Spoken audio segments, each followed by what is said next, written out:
we've obviously welcomed the Indian community with such open arms. But I also think it's because Indian Australians work so bloody hard.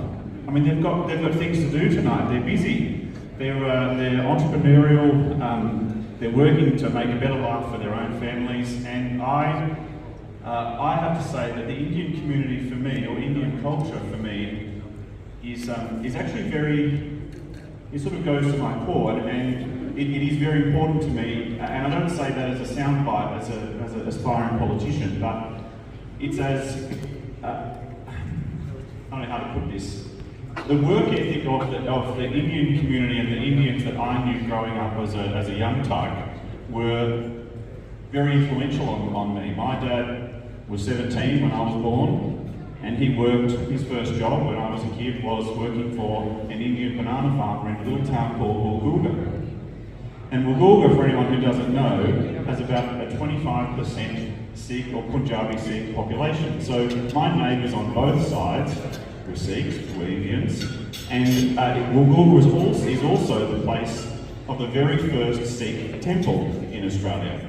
And so for me, all through my primary school, every year we would visit the Sikh temple as an excursion. We would cover our heads, we would take our shoes off, and it was really the first non-Aussie culture that I learned about.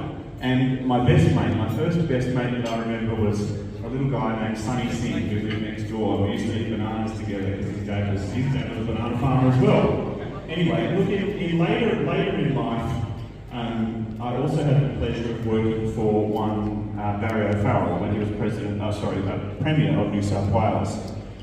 And Barry had three passions. One was New South Wales, two was the West Tigers, and three was India. And he went on to be obviously the High Commissioner to India and did an outstanding job, but he relentlessly drilled into me the importance and the value of ties between India and Australia.